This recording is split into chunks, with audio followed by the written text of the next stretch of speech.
الفاتحة. أعوذ بالله من الشيطان الرجيم. بسم الله الرحمن الرحيم. الحمد لله رب العالمين الرحمن الرحيم مالك يوم الدين.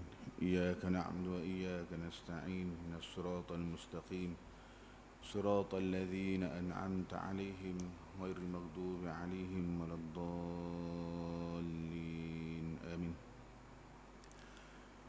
أحييكم بتحية الإسلام، تحية الإسلام السلام، وتحية أهل الجنة، فسلام الله عليكم ورحمة الله وبركاته.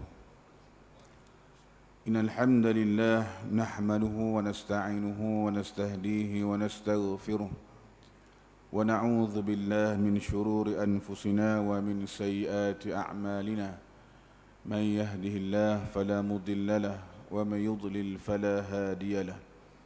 أشهد أن لا إله إلا الله وحده لا شريك له، وأشهد أن محمدًا عبده ورسوله وصفيه وخليله، خير نبي أرسله الله للعالمين كله بشيرا ونذيرا.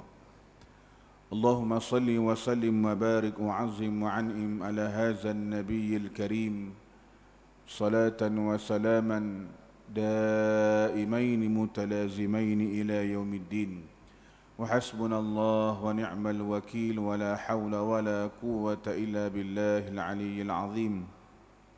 من يطع الله ورسوله فقد رشد، ومن يعص الله ورسوله فقد غوى. أما بعد. Alhamdulillah, kita bersyukur kepada Allah Subhanahu wa taala kerana kita masih lagi diberikan kesempatan oleh Allah Subhanahu wa taala untuk sama-sama kita menunaikan salat fardu maghrib secara berjamaah. Dan alhamdulillah, kita masih lagi dalam bulan Zulhijjah, dan bulan yang penuh dengan rahmat dan kasih sayang Allah Subhanahu wa taala. Dan kita masih lagi dalam hari yang disebutkan sebagai ayyamut tasyrik, hari-hari tasyrik, yang mana hari yang disebut sebagai hari raya bagi umat Islam. Muslimin yang dirahmati oleh Allah Ta'ala sekalian, Allah Subhanahu wa taala berfirman dalam Al-Quranul Karim, "Wadhkurullaha fi ayyamin ma'dudat." Dan berzikirlah pada Allah Subhanahu wa taala pada hari-hari yang dikirakan. Ayyamin ma'dudat, hari-hari yang dikirakan. Kata Ibn Abbas radhiyallahu anhu mengatakan ayyamin ma'dudat ialah hari-hari tasyrik. Yang mana tuan-tuan sekalian, pada hari tasyrik ini Allah Ta'ala perintahkan kita supaya mengingat Allah Subhanahu wa ta'ala. Wadhkurullah, sebutlah nama Allah pada hari tersebut dengan kita memperbanyakkan takbir kepada Allah Subhanahu wa ta'ala. Yang mana kata Ikrimah meriwayatkan bahawa takbir yang dimasukkan ialah takbir selepas daripada setiap semayang fardu pada hari tasyrik. Yang mana kita bertakbir, tuan-tuan sekalian, bermula pada malam Arafah, pada malam 10 Zulhijjah tu, dan sampailah pada hari ini, dan sampailah pada esok hari insya-Allah. Pada petang esok lepas asar, maka kita akan bertakbirlah, tuan-tuan sekalian, tiap-tiap kali lepas semayang, yang disebut sebagai takbir yang muqayyad. Takbir muqayyad ni takbir yang terikat. Terikat dengan apa? Terikat dengan lepas semayang kalau takbir muqayyad ni. Yang mana lepas semayang kita takbir. Adapun takbir yang mutlak, bila-bila masa saja boleh takbir. Tetapi takbir yang muqayyad, takbir yang muqayyad yang diikat dengan semayang. Sebab itulah tuan-tuan sekalian, yang mana lepas semayang kita bertakbir kepada Allah Subhanahu wa taala, kerana Nabi sallallahu alaihi wasallam bersabda yang bermaksud hari tasyrik itu ialah hari-hari makan dan minum serta hari kamu menyebut nama Allah Subhanahu wa taala. Jadi tuan-tuan sekalian, hari tasyrik ni hari yang makan minum dan hari yang kita kena ingat Allah Subhanahu wa taala. Ya ayyuhallazina amanu kulu min thayyibati ma razaqnakum washkuru lillahi in kuntum iyyahu ta'budun. Orang-orang yang beriman, makanlah kamu, kulu min thayyibati ma razaqnakum, makanlah apa yang diberikan pada kamu yang baik-baik, yang direzekikan pada kamu. Washkuru lillah, kamu kena bersyukur pada Allah Subhanahu wa taala. Yang mana kita menyembah Allah Subhanahu wa taala ni, kita kena banyak syukur pada Allah Subhanahu wa taala, tuan-tuan sekalian. Dan Nabi SAW mengatakan, yang mana kata Abu Hurairah radhiyallahu anhu, Nabi menghantar Abdullah bin Huzaifah untuk keliling Mina. Yang mana Abdullah bin Huzaifah ni keliling Mina, isytiharkan kepada umum dengan mengatakan, jangan kamu berpuasa pada hari-hari ini, kerana hari-hari ini ialah hari makan dan minum, serta hari menyebut Allah Subhanahu wa taala. Jadi tuan-tuan sekalian, yang mana riwayat daripada Aisyah radhiyallahu anha katanya, Rasulullah sallallahu alaihi wasallam melarang puasa pada hari tasyrik. Nabi larang puasa pada hari tasyrik. Dan Nabi sallallahu alaihi wasallam bersabda juga, hari tasyrik ialah hari makan dan minum serta hari ingat Allah Subhanahu wa taala. Jadi kita alhamdulillah tuan-tuan sekalian, 10 Zulhijjah kita sembelih binatang korban. Sambung pula 11 Zulhijjah. Sambung pula kalau tak dang tu hari ni pula tuan-tuan sekalian. Kalau ada lagi esok pula sambung. Kalau ada lagi lah. Sampai petang. Lepas tu tak ada dah tuan-tuan sekalian, dia jadi sembelihan biasa saja. Jadi 4 hari inilah 4 hari yang mana Allah Ta'ala berikan pada kita waktu untuk sama-sama kita buat ibadah udhiyah ini. Jadi kata Ibn Abbas radhiyallahu anhu, yang dimasukkan dengan ayyamin ma'dudat ialah hari raya haji dan 3 hari kemudian daripadanya. Ini riwayat yang paling kuat, iaitulah semuanya berjumlah 4 hari. Hari raya haji dan juga 3 hari tasyrik, ayyamin ma'dudat, tuan-tuan sekalian. Dan ikut mazhab Syafi'i, disunatkan kita bertakbir bermula daripada subuh hari yang ke-9, daripada Zulhijjah sehinggalah sampai kepada waktu asar hari yang ke-13 bulan tersebut.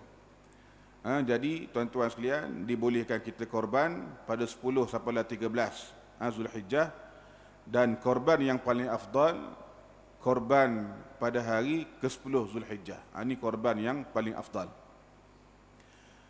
Dan ayat itu juga Allah Subhanahu wa taala mengatakan kepada umat Islam yang mengerjakan haji, bahawa mereka dibenarkan melakukan nafar awal dan nafar tsani. Allah Ta'ala mengatakan, faman ta'ajjala fi yawmaini fala ithma alaih wa man ta'akhkhara fala ithma alaih liman ittaqa wattaqullaha wa'lamu annakum ilaihi tuhsyarun. Allah Ta'ala kata, faman ta'ajjala fi yawmain, siapa-siapa yang bersegera. Siapa-siapa yang bersegera, mana apa dia nak balik cepat sebagai contoh. Pada 2 hari, iaitulah hari yang ke-11 dan 12 Zulhijjah, fala ithma alaih, maka tidak ada dosa baginya. Wa man ta'akhkhara fala ithma alaih, dan barang siapa yang melewatkan, dia balik sapalah 13 Zulhijjah barulah dia balik tuan-tuan sekalian, pergi ke Mekah, maka tidak ada dosa baginya.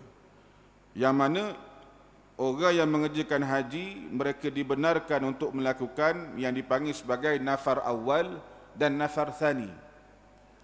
Nafar awal ni tuan-tuan sekalian, iaitulah orang-orang yang buat ibadat haji ni, iaitulah pada 11 12 Zulhijjah ni melontar jamrah.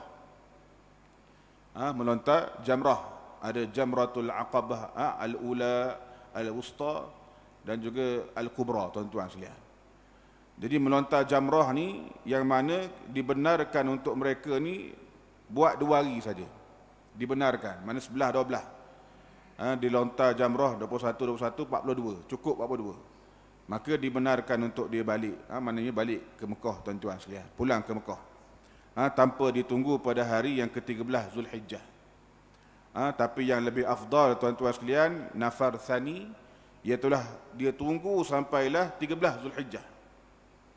Ditunggu sampai 13 Zulhijjah, maknanya habis hari tasyrik tu, barulah dipulang ke Mekah, tuan-tuan sekalian. Jadi inilah yang dipanggil sebagai nafar awal dan nafar thani. Jadi Allah Ta'ala bagi tahu diizinkan oleh Allah bertolak daripada Mina pada hari yang ke-12. Jadi siapa yang nak balik mana ataupun nak pulang, nak bertolak ke Mekah pada hari ke-12, boleh. Dia berazam untuk balik, dia niat, dia qasad nak buat nafar awal, maka dia boleh keluar daripada Mina, tuan-tuan sekalian. Adapun kalau dia nak balik hari 13 Zulhijjah, maka tak jadi kesalahan kepada dia. Bagi siapa-siapa yang takut kepada Allah Subhanahu wa taala. Maka Allah Taala mengatakan wattaqullaha wa'lamu annakum ilaihi tuhsyarun. Kamu kena takut kepada Allah Subhanahu wa taala, bertakwalah kamu kepada Allah, dan ketahuilah bahwasanya annakum ilaihi tuhsyarun. Kamu semuanya akan dihimpunkan di padang mahsyar. Jadi tuan-tuan sekalian, kita lihat bagaimana padang Arafah, ketika mana umat Islam yang mengerjakan haji wukuf di Arafah, yang mana rukun haji, tuan-tuan sekalian, kemuncak haji ni Arafah. Al-Hajju Arafah, Nabi kata haji ni Arafah. Dan bila mana kita tengok bagaimana Arafah ni, tuan-tuan sekalian, sebagai satu gambaran kepada kita bagaimana perhimpunan di padang mahsyar. Yang mana padang mahsyar ni belum ada lagi sekarang ni. Bila dia ada, bila mana hancurnya bumi dan langit ni. Saat kehancuran bumi dan langit, tuan-tuan sekalian, Allah Ta'ala akan gantikan dengan padang mahsyar yang sangat luas, yang mana kita semua ni akan dibangkitkan daripada kubur masing-masing. Minha khalaqnakum wa fiha nu'idukum wa minha nukhrijukum taratan ukhra. Daripada tanahlah kamu dijadikan. Minha khalaqnakum wa fiha nu'idukum, dan padanya kamu akan dikembalikan. Jadi kita ni, tuan-tuan sekalian, akan balik ke tanah semula. Kenapa? Kerana kita ni asal daripada tanah, dan kita akan balik tanah semula, bumi ni. Wa minha nukhrijukum taratan ukhra, dan daripada tanah jugalah kamu akan dikeluarkan sekali lagi. Yang mana kita akan keluar, tuan-tuan sekalian, akan bangkit daripada kubur menuju ke padang mahsyar. Satu perhimpunan yang sangat hebat, yang mana manusia ketika itu akan menghadap Allah Subhanahu wa taala, tuan-tuan sekalian. Jadi Allah Ta'ala mengatakan kemudian, wa minan nas may yu'jibuka qawluhu fil hayatid dunya wa yushhidullaha ala ma fi qalbihi wa huwa aladul khisam. Ada di kalangan manusia ni, Allah Ta'ala mengatakan, may yu'jibuka qawluhu fil hayatid dunya. Ada yang tutur katanya mengenai hal kehidupan dunia ni menyebabkan engkau tertarik hati mendengarnya. Wa yushhidullaha ala ma fi qalbih, dan ia bersumpah dengan mengatakan bahawa Allah menjadi saksi atas apa yang ada dalam hatinya. Padahal ia adalah orang yang sangat-sangat keras permusuhannya. Yang mana, tuan-tuan sekalian, kata As-Suddi, ayat ini diturunkan kepada Al-Akhnaf bin Shuraih Al-Thaqafi. Al-Ahnaf ni, tuan-tuan sekalian, satu hari datang bertemu dengan Rasulullah sallallahu alaihi wasallam. Datang untuk menyatakan keislaman dia di hadapan Nabi. Akan tetapi dalam hatinya tetap kafir. Dalam hatinya tebal, penuh benci kepada Islam. Ini dia. Jadi kata Ibn Abbas radhiyallahu anhu, diturunkan ayat ini kepada orang-orang munafikin yang bercakap tentang Khubayb ibn Adi radhiyallahu anhu dan sahabat-sahabatnya yang dibunuh dalam peristiwa Ar-Raji'. Dan mereka itu mencela Khubayb, tuan-tuan sekalian. Ini dia. Yang mana Khubayb ini seorang sahabat Nabi radhiyallahu anhu yang telah ditawan oleh orang-orang kafir dalam peristiwa Ar-Raji'. Yang mana Ibn Hisham dan Al-Bukhari berselisih pandangan tentang peristiwa Ar-Raji' itu. Ada ulama yang meriwayatkan bahawa Ar-Raji' ini, Yaumul Raji' ialah peristiwa satu kabilah Arab yang datang jumpa Nabi, minta Nabi SAW menghantarkan beberapa orang sahabat supaya mengajarkan Al-Quran. Minta datang jumpa, jumpa dengan Nabi, bagi tahu ramai kami, kabilah kami masuk Islam, minta tolong hantar wakil lah nak mengajarkan Al-Quran, supaya kami boleh belajar ilmu Al-Quran ini. Yang mana tuan-tuan sekalian, mereka menipu Rasulullah sallallahu alaihi wasallam. Tipu Rasulullah dan para sahabat yang dihantar oleh Rasulullah sallallahu alaihi wasallam. Mereka terus tangkap sahabat-sahabat tersebut dan membunuhnya. Ini dia. Bunuh sahabat-sahabat tadi. Dan di satu riwayat yang lain mengatakan mereka menangkap sahabat tadi dan menyerahkan kepada orang kafir Quraisy. Kerana orang kafir Quraisy ni tuan-tuan sekalian, dia sangat dendam pada sahabat-sahabat Nabi. Lebih-lebih lagi yang mana keluarga mereka dibunuh dalam peperangan Badar. Jadi dendam mereka sangat-sangat kuat tuan-tuan sekalian. Dari riwayat yang lain mengatakan mereka dapat mengesan satu pasukan tentera Islam yang kecil dan mengepungnya. Duk kepung sahabat-sahabat Nabi, dan pasukan yang kecil ini tidak menyerah diri setelah mereka dibunuh. Ini dia. Tapi mengikut satu riwayat yang lebih sahihnya, peristiwa yang menyebut penglibatan Khubayb, kerana dalam peristiwa ini terdapat sahabat yang bernama Khubayb tuan-tuan sekalian, yang dikenali sebagai seorang sahabat Nabi sallallahu alaihi wasallam yang ditawan oleh orang kafir dari satu kabilah Arab, kemudian diserah kepada orang-orang Quraisy. Lalu orang-orang Quraisy melakukan upacara pembunuhan Khubayb sedikit demi sedikit. Jadi tuan-tuan sekalian, yang mana Khubayb ini ditahan ataupun dipenjarakan, diceritakan oleh salah seorang daripada anak perempuan yang telah dimasuk Islam. Diceritakanlah bagaimana peristiwa Khubayb ini. Khubisa Khubayb bin Adi fi baitina. Yang mana ditahan, dipenjarakan Khubayb bin Adi di rumah kami. Bila ditangkap tuan-tuan sekalian oleh kabilah tadi, kabilah Huzail dan kabilah satu lagi di berpakat. Kemudian mereka menjual Khubayb ni kepada orang kafir Quraisy dan dibeli oleh satu keluarga ini, iaitulah Banu Harith tuan-tuan sekalian. Mereka penjarakan Khubayb ibn Adi dalam rumah mereka. Dalam rumah ada penjara tuan-tuan sekalian. Ni zaman tu. Penjara yang buruk dan dikurung dalam itu. Dan dalam keadaan itulah bagaimana sahabat Nabi yang namanya Khubayb ibn Adi ni tuan-tuan sekalian, dia berpuasa. Ni dia. Dalam penjara dia puasa, dia bangun semayang malam dan dia baca Al-Quran. Ni. Yang mana kata anak dia tuan-tuan sekalian, fama nazarat ilaihi banatul Harith wa ima'uhunna fi lailin aw nahar. Anak-anak perempuan dok tengok, hamba-hamba dok tengok siang malam. Melainkan kami akan mendapati Khubayb ibn Adi ini rukuk dan sujud kepada Allah Subhanahu wa taala. Ini bagaimana orang yang sangat takutkan Allah Taala tuan-tuan sekalian, sahabat Nabi.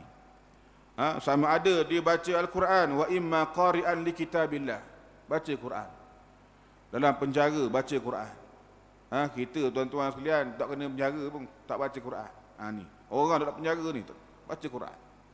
Wa ainahu tafidan minad dami, dan air mata dia mengalir tuan-tuan sekalian. Ni dok baca Quran mengalir air mata.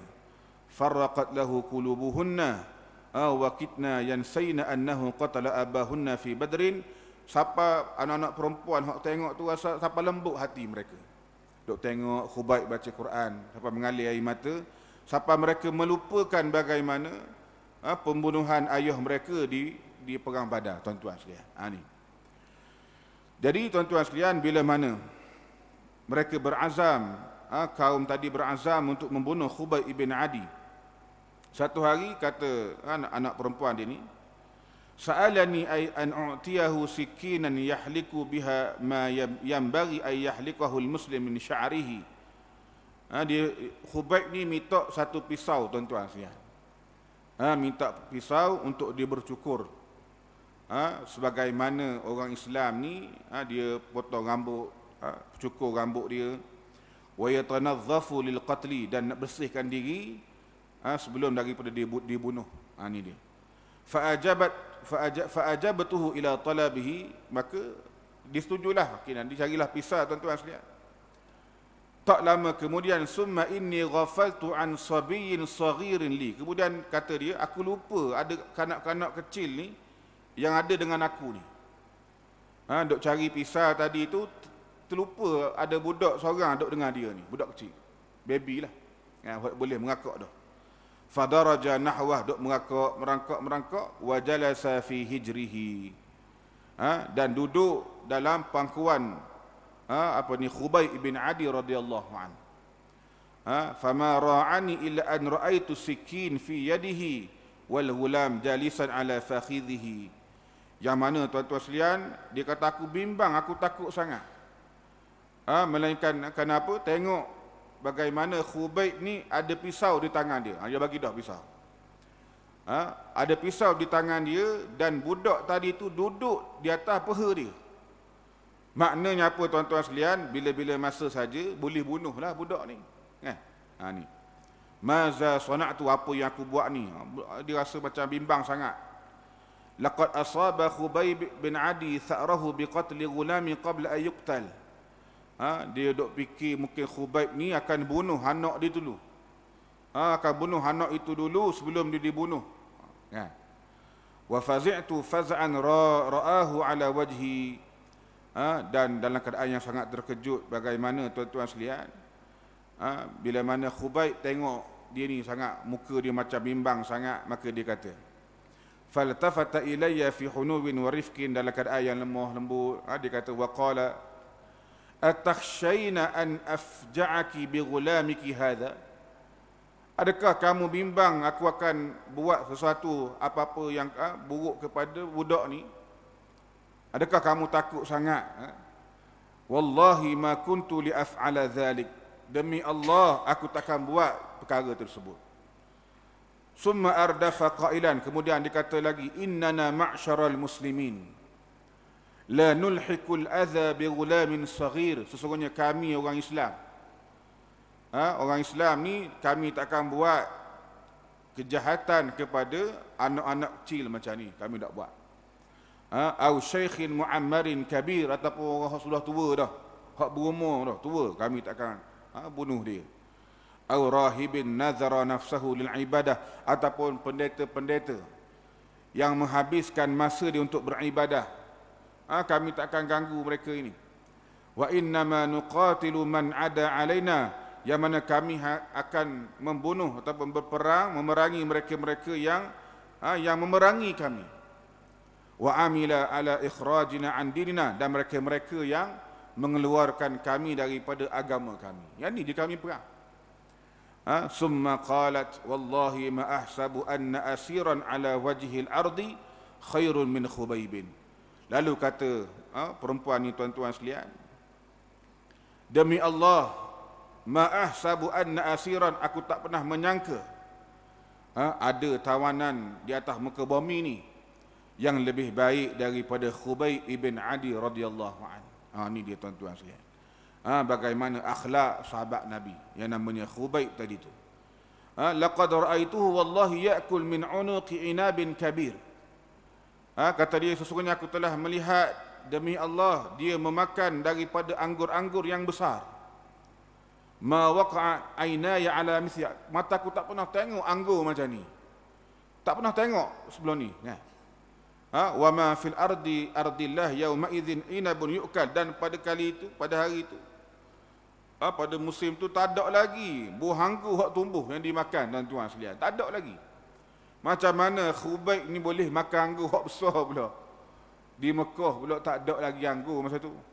Tak ada lagi anggur yang nak dimakan, tak ada tuan-tuan sekalian. Ni dia. Jadi mari mana anggur tadi tu? Rezeki daripada Allah Subhanahu wa taala. Dalam keadaan Khubayb pula, dalam keadaan tangan dia terikat dengan besi. Muqayyadan bil hadid. Nak pergi cari mana buah anggur tuan-tuan sekalian? Tangan terikat dengan besi. Diikat tangan dia. Wa ma kana hadzal inabu illa rizqan atahu Allahu iyyah.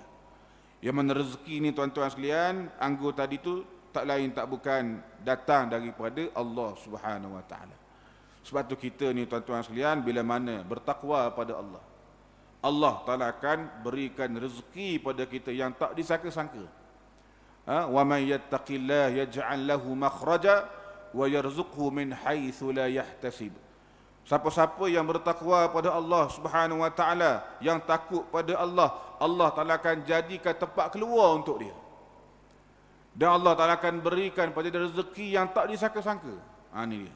Syarat mesti bertakwa kepada Allah Subhanahu wa taala. Jadi bila mana Banu Haris tu tuan-tuan sekalian berazam untuk membunuh Khubayb ibn Adi radhiyallahu anhu, wa azau zalika bainan nas, dan mereka bagi tahu manusia yang mana berhimpun mereka di Tan'im, satu tempat untuk kita miqat tuan-tuan sekalian. Kalau tuan-tuan pergi ke Mekah, yang paling dekat dengan tanah haram ni miqat dia Tan'im lah. Dia ada satu masjid namanya Masjid Aisyah radhiyallahu anha. Dekat sangat tuan-tuan sekalian. Nak miqat boleh niat umrah situ saja. Jadi keluarlah keluar daripada Mekah, yang mana keluar pergi ke Tan'im, litashhada masra'a asiriha tsani. Mereka nak menyaksikan bagaimana pembunuhan Khubayb. Falamma qarrabathu Quraisyun lil qatli qala likubara'iha. Bila mana didekatkan Khubayb tuan-tuan sekalian untuk dibunuh tadi itu, lalu kata Khubayb ibn Adi radhiyallahu anhu kepada pembesar-pembesar mereka ni, in ra'aitum an tad'uni usalli rak'ataini faf'alu. Adakah kamu benarkan aku untuk semayang solat 2 rakaat? Sebelum dibunuh ni tuan-tuan sekalian, nak semayang 2 rakaat dulu. Ni dia. Maka kata salah seorang daripada mereka, dunaka fasalli rak'ataika. Semayang. Nak semayang-semayanglah. Hajat terakhir ni nak semayang tuan-tuan sekalian. Ni. Bagaimana sahabat Nabi sebelum mati ni nak minta semayang dulu 2 rakaat. Faraka'a Khubaybun atamma rak'ataini wa ahsanahuma. Maka Khubayb pun semayang, rukuk tuan-tuan sekalian, dan sujud dalam keadaan yang sangat sempurna semayang dia. Summa aqbala al-qaum, lepas semayang dia mengatakan pada kaum dia, pada kaum Quraisy tadi itu, wallahi laula an tadhunnu anni innama ataltu salati jaz'an min al-qatli lastakthartu minas salah. Kalaulah bukan kerana kamu menyangka aku ni takut mati, dibunuh, nescaya aku akan panjangkan solat aku lagi. Kalau bukan kerana bimbang kamu takut aku ni bimbang kamu ingat aku ni takut mati. Sedangkan dia tak takut mati tuan-tuan sekalian. Sahabat Nabi tak takut mati. Tapi takut mereka ni ingat Khubayb semayang lama takut matilah tu.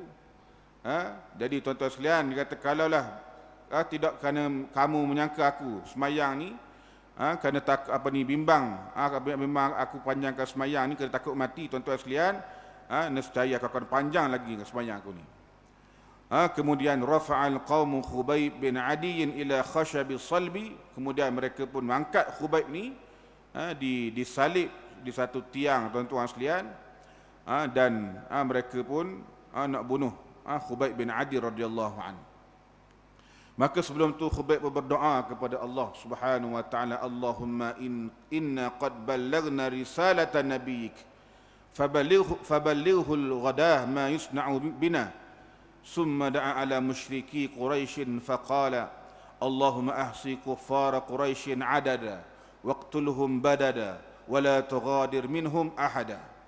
Dia berdoa pada Allah, ya Allah, inna qad ballaghna risalata nabiyyika, sesungguhnya kami telah menyampaikan risalah nabimu, ya Allah.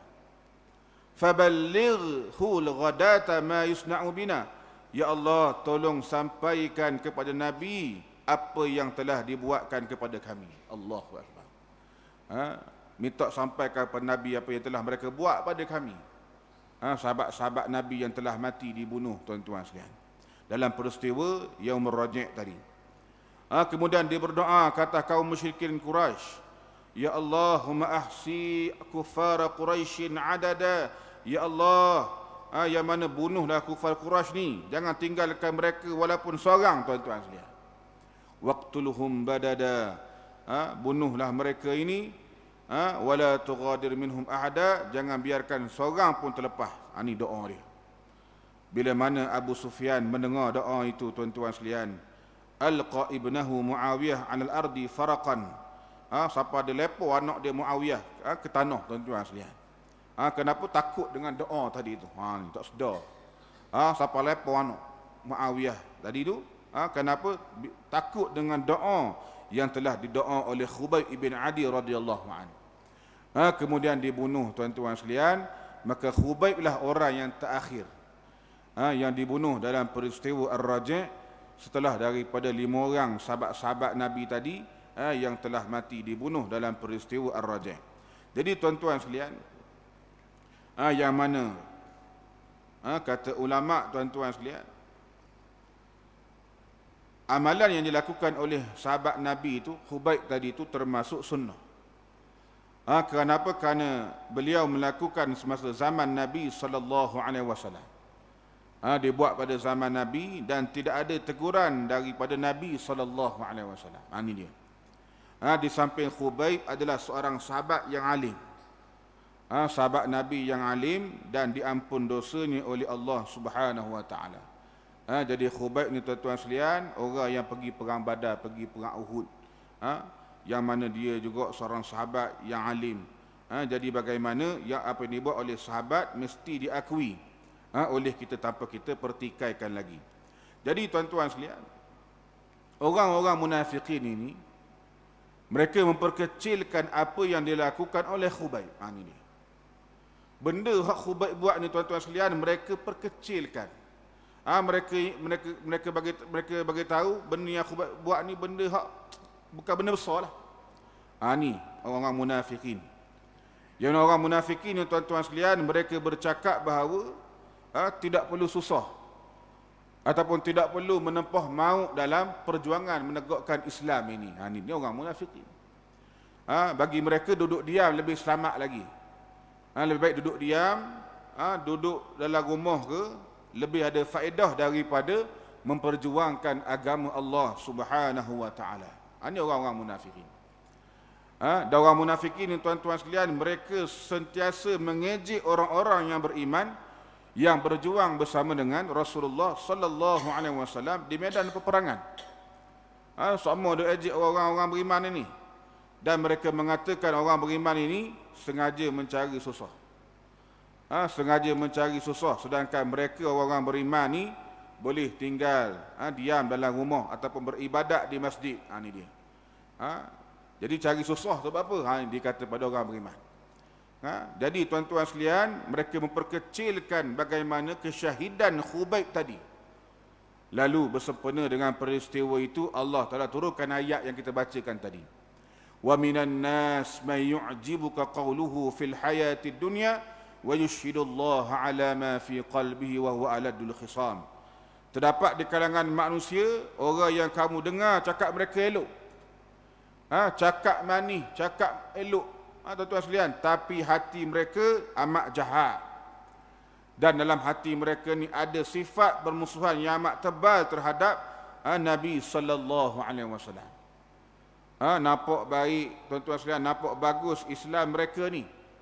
Akan tetapi hati mereka yang sangat jahat, sifat musuh yang sangat tebal terhadap agama yang dibawa oleh Nabi sallallahu alaihi wasallam. Dan kata ulama, tuan-tuan sekalian, ayat ini diturunkan kepada bukan saja kepada orang-orang munafik pada zaman Nabi saja. Akan tetapi ayat ini, tuan-tuan sekalian, diturunkan kepada semua orang munafik dan kepada orang beriman yang menghadapi golongan munafik sepanjang zaman. Ini dia. Jadi sepanjang zaman ni, jangan kita ingat orang-orang munafik ni zaman Nabi je. Jadi orang munafikin ni tuan-tuan sekalian, zaman kita pun ada orang munafik ni. Yang mana bercakap elok, cakap baik, akan tapi dalam hati mereka ni sangat benci kepada agama Islam, tuan-tuan sekalian. Dan inilah yang dibuat oleh Abdullah bin Ubay bin Salul, yang merupakan bapa kepada munafikin. Tuan-tuan sekalian, yang mana Abdullah bin Ubay bin Salul di antara orang yang bila mana Nabi pergi ke masjid, Nabi pergi nak semayang, dia orang hak tukang panggil Bilal, tuan-tuan sekalian. Bilal hak panggil orang lah, maksudnya muazzin. Dia tolong panggil orang, mari, ni Nabi nak semayang dah ni. Dia tukang panggil, tuan-tuan sekalian. Kalau Nabi nak kuliah, dia tolong panggil, mari dengar tazkirah dulu. Ni tukang panggil. Padahal dia lah bapa kepada segala munafikin, tuan-tuan sekalian. Ni nak cerita bagaimana orang munafikin ini, sikap mereka ni sejak zaman dahulu sampai sekarang sama berlaku. Iaitulah suka memperkecilkan orang yang menjalankan kerja Islam. Orang buat kerja Islam, dia perkecilkan. Orang yang menegakkan agama Allah Subhanahu Wa Taala, dia perkecilkan. Jadi tuan-tuan sekalian, kita ni sebagai orang yang beriman pada Allah Subhanahu Wa Taala, jangan kita terpengaruh. Jangan kita tertarik hati dengan orang yang macam ini. Kerana kerja mereka tak lain tak bukan tujuannya untuk melemahkan semangat orang Islam. Tujuannya untuk melemahkan semangat orang Islam yang berjuang untuk menegakkan agama Allah Subhanahu Wa Taala. Jadi tuan-tuan sekalian, bukan saja golongan munafikin, bahkan golongan musyrikin Mekah juga pandai bercakap. Ini dia. Golongan musyrikin Mekah juga pandai bercakap, menarik perhatian orang Islam di zaman Rasulullah sallallahu alaihi wasallam. Di antaranya mereka mempersoalkan mengapa orang Islam menuduh mereka ni jahat. Mengapa orang Islam menuduh mereka ni golongan yang kufur, padahal mereka ni banyak melakukan kebaikan. Antaranya menjaga Masjidil Haram. Ini dia. Dia kami ni baik ni, kami jaga Masjidil Haram. Kami juga baiki Masjidil Haram. Kami juga menggunakan wang dan harta benda mereka di samping beri minum kepada jemaah haji. Ini dia. Ini pandai bercakap, tuan-tuan sekalian. Bagaimanapun Allah Ta'ala sentiasa memelihara orang-orang yang beriman daripada terpengaruh dengan cakap-cakap golongan munafik dan kafir itu. Jadi Allah Ta'ala pelihara orang beriman. Jangan terpengaruh dengan cakap-cakap mereka ini. Yang mana Allah Ta'ala bagi tahu dalam Al-Quranul Karim, dari mana orang-orang kafir bermegah dengan masjid tadi itu.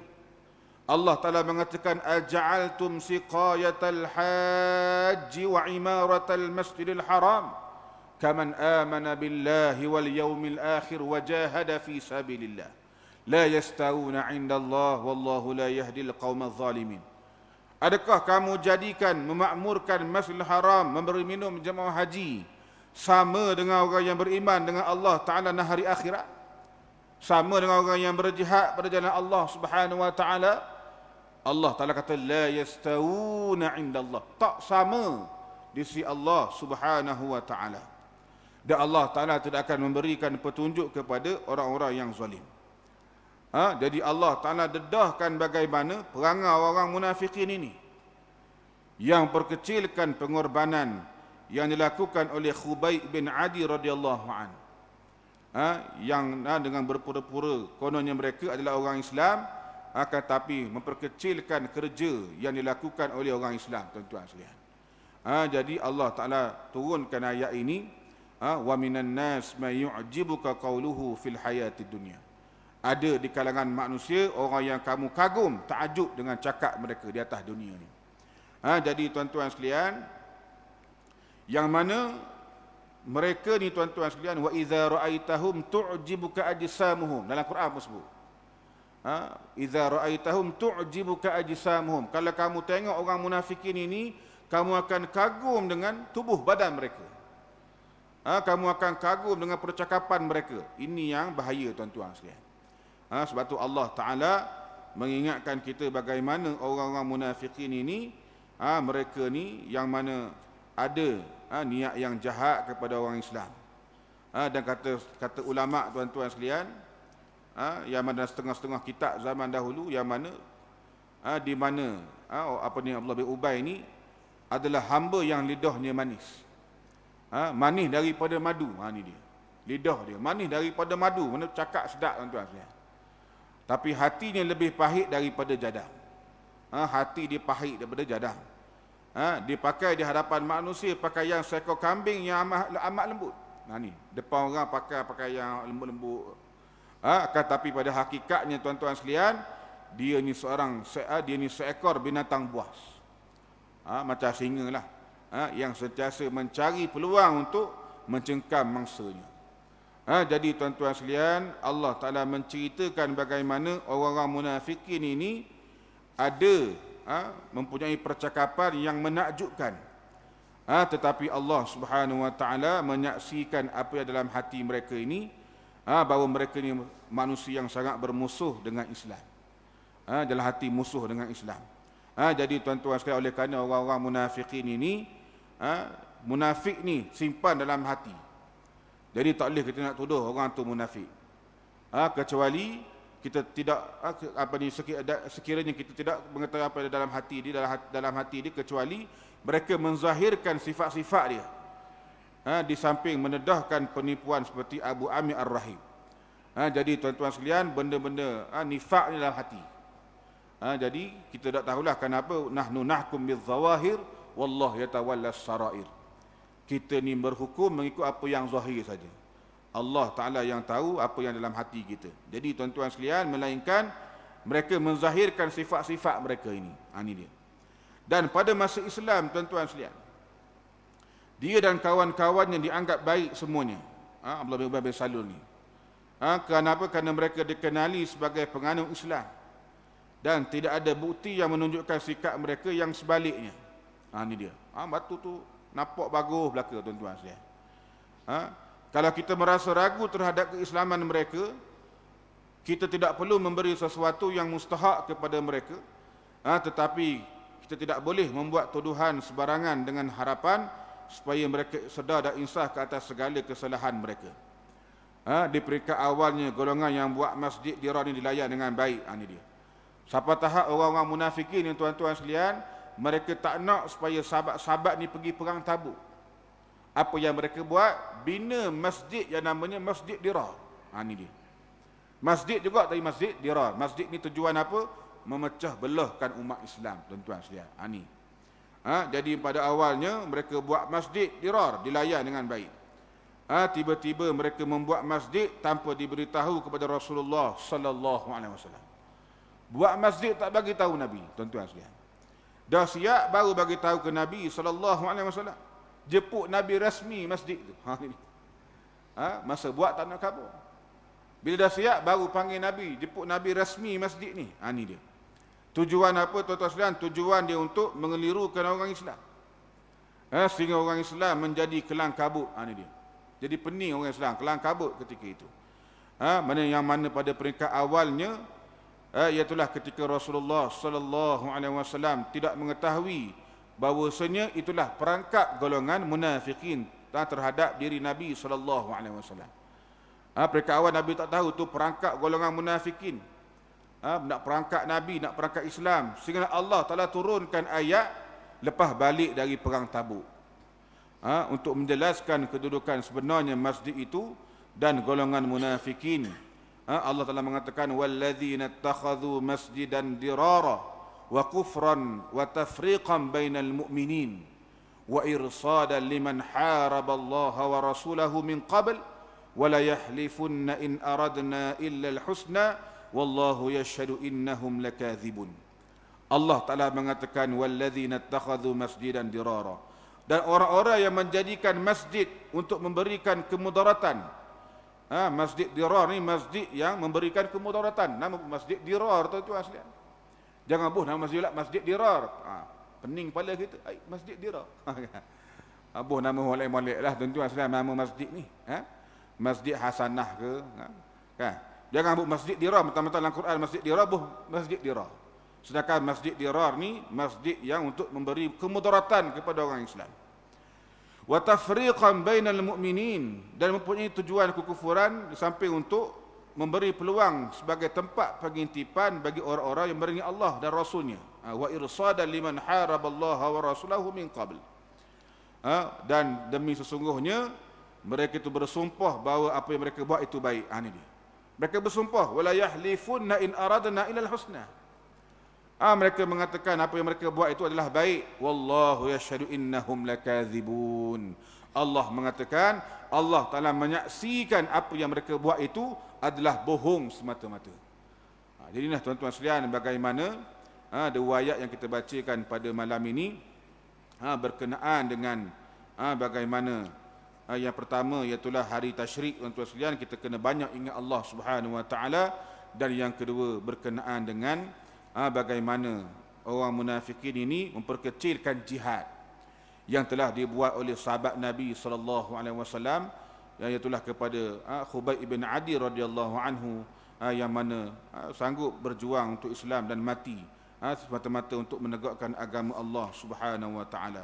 Jadi tuan-tuan sekalian, sekadar itulah pada malam ini mudah-mudahan kita semua mendapat keberkatan dan rahmat daripada Allah Subhanahu Wa Taala, dan mudah-mudahan kita menjadi golongan yang sentiasa menegakkan agama Allah Subhanahu Wa Taala. Aqulu qawli hadza wa astaghfirullahal azim li wa lakum wa billahi taufiq wal hidayah. Fassalamullahi alaikum warahmatullahi wabarakatuh. Tasbih kafaran salawat subhanakallah bihamdika asyhadu an la ilaha illa anta astaghfiruka wa atubu ilaik. Bismillahirrahmanirrahim. Al-'asr innal insana lafi khusr illa alladhina amanu wa 'amilus salihat wa tawassaw bil haqq wa tawassaw bis sabr. Bismillahirrahmanirrahim. Alhamdulillahi rabbil alamin wa afdhalus salati wa atamut taslim ala sayyidil mursalin wa ala alihi wa sahbihi ajma'in.